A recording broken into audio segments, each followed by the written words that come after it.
Hi hello friends, welcome to my channel. ఈరోజు video వచ్చేసి చాలా ఈజీగా టేస్టీగా చేసుకునే పెసరపప్పు బూరెలండి. ఇది మన దేవుడికి ప్రసాదంగా నైవేద్యంగా చేసుకోవచ్చు. పెసరపప్పుతో పూర్ణం చేసుకుని బూరెలు చేసుకుంటాం అనమాట. చాలా కొత్త రెసిపీ, చాలా టేస్టీగా ఉంటుంది. వీడియోని అయితే స్కిప్ చేయకుండా లాస్ట్ వరకు చూడండి.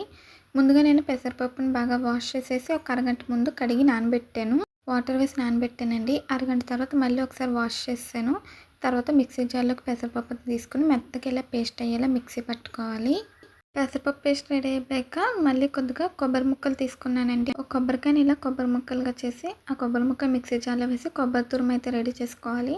పెసరపప్పు కొబ్బరి బెల్లం కదండి, హెల్తీగా ఉంటుంది, టేస్టీగా ఉంటుంది. మనకి కొబ్బరి తురుము కూడా రెడీ అయిపోయింది. ఈలోపు ఒక ప్యాన్ పెట్టి అందులో కొద్దిగా వాటర్ పెట్టి ఇలా ఒక స్టాండ్ లాంటిది పెట్టి ప్లేట్ పెట్టుకోవాలండి. ఇక్కడ చూపించిన విధంగా పెట్టుకోవాలి. ఇప్పుడు మనం దీన్ని ఆవిరిలో ఉడికించాలండి. మనం మిక్సీ పట్టుకున్న పెసరపప్పు పేస్ట్ అంతా కూడా ప్లేట్లో పెట్టేసి ఆవిరిలో అయితే ఉడికించాలి. పావుగంట 20 నిమిషాలు టైం అయితే పడుతుందండి. మీడియం ఫ్లేమ్లో పెట్టి కుక్ చేసుకుంటే సరిపోతుంది.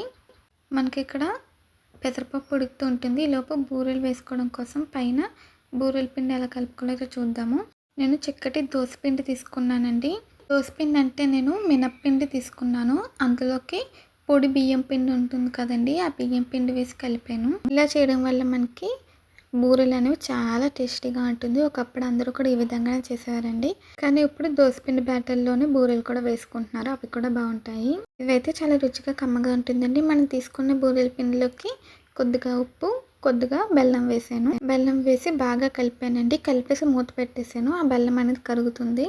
ఈలోపు ఇక్కడ మనకి పెసరపప్పు ఉడికిందా లేదా అని ఇలా ఒకసారి టచ్ చేసి చూడాలండి. వేలికి తడిగా అంటుకుంటే ఇంకో 10 నిమిషాలు కానీ 5 నిమిషాలు కానీ ఉడికించుకోవాలి. నేను మరొక 5 నిమిషాలు ఉడికించానండి. తర్వాత మూత తీసి చూసిన వేలికి ఏమీ అంటుకోలేదు. అప్పుడు మనకి పర్ఫెక్ట్గా ఇది ఉడికిపోయినట్టు. ఇప్పుడు ఇలా ప్లేట్లోంచి ఇలా చాకుతో ముక్కలుగా కట్ చేసి తీసుకోవాలి. చల్లారిన తర్వాత ఇలా ముక్కలుగా చేసుకోవాలండి. తర్వాత దీన్ని మళ్ళీ ఒక మిక్సీ జార్లోకి తీసుకోవాలి.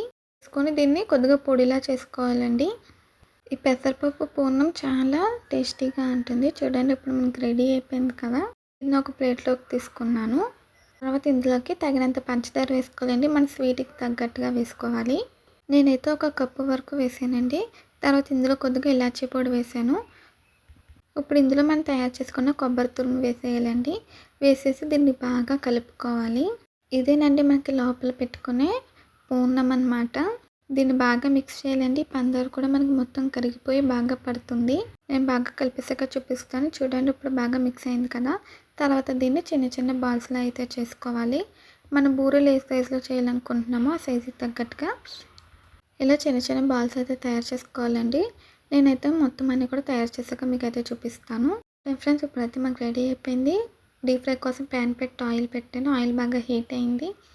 హీట్ అయిన తర్వాత మనం తయారు చేసుకున్న పూర్ణాన్ని పిండిలో వేసి బాగా డిప్ చేసి పిండిని బాగా కోట్ చేసి ఆయిల్లో వేసుకుని ఫ్రై చేయాలి. ఇక్కడ చూపించిన విధంగా బూరెలు అనేవి వేసుకోవాలండి. అదే ఫస్ట్ టైం వేసే వాళ్ళైతే స్పూన్తో కూడా వేసుకోవచ్చు. ఎందుకంటే కొంచెం ఆయిల్లో వేయడానికి స్పూన్తో వేయడం వల్ల ఈజీగా అనిపిస్తుంది. ఇక్కడ చూపించిన విధంగా ఇలాగ ఆయిల్కి తగినన్ని బూరెలు అయితే వేసుకోవాలండి.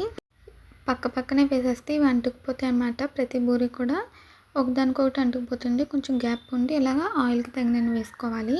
బూరెలు వేసిన వెంటనే గరిటె పెట్టి కలుపుకూడదండి. ఇలా కలర్ వచ్చిన తర్వాత మనం లూజ్ చేసుకొని కలుపుకోవాలి. ఇలా అన్ని సైడ్స్కి తిప్పుకుంటూ ఈవెన్గా ఫ్రై చేసుకోవాలి. గోల్డెన్ బ్రౌన్ కలర్ వచ్చేంత వరకు వేయించుకోవాలండి. పైన క్రిస్పీగా, లోపల సాఫ్ట్గా, తియ్యగా భలే ఉంటుంది. చూస్తుంటేనే నోరు ఊరిపోతుందండి. చాలా టేస్టీగా ఉంటాయి. బూరెలు ఫ్రై అయిపోయినాయి కదండి. వీటిని మనం టిష్యూ ప్లేట్లోకి అయితే తీసుకుందాము. మీడియం ఫ్లేమ్లో పెట్టుకొని ఇలా అన్ని సైడ్స్కి తిప్పుకుంటూ ఫ్రై చేసి టిష్యూ ప్లేట్లోకి అయితే తీసుకున్నానండి. చూడండి, చాలా పర్ఫెక్ట్గా వచ్చింది. పైన క్రిస్పీనెస్ కూడా తెలుస్తుంది. తర్వాత నేను రెండో వాయి కూడా వేసానండి. ఇలా బూరెలు వేసేసుకొని అన్ని సైడ్స్కి తిప్పుకుంటూ కలర్ వచ్చేంత వరకు కూడా ఫ్రై చేసుకోవాలి. ఇవి కూడా ఫ్రై అయిపోయినాయండి. మీకు ఫ్రై అయిపోయాక చూపిస్తాను. ఇలా ఫ్రై అయిన తర్వాత వీటిని కూడా మనం టిష్యూ ప్లేట్లోకి అయితే తీసుకోవాలి. చూడండి ఫ్రెండ్స్, ఇప్పుడైతే మనకి వేడిగా టేస్టీ బూరెలు అయితే రెడీ అయిపోయినాయి. వేడిగా సర్వ్ చేసుకుంటే సూపర్గా ఉంటుంది. దేవుడికి ప్రసాదంగా పండుగలప్పుడు కూడా చేసుకోవచ్చు. ఈ పెసరపప్పు బూరెల వీడియో మీకు నచ్చితే ప్లీజ్ లైక్ చేయండి, షేర్ చేయండి, సబ్స్క్రైబ్ చేయండి. అలాగే వీడియో నచ్చితే కామెంట్ చేయండి. మళ్ళీ కొత్త వీడియోతో కొత్త రెసిపీతో కలుద్దాం.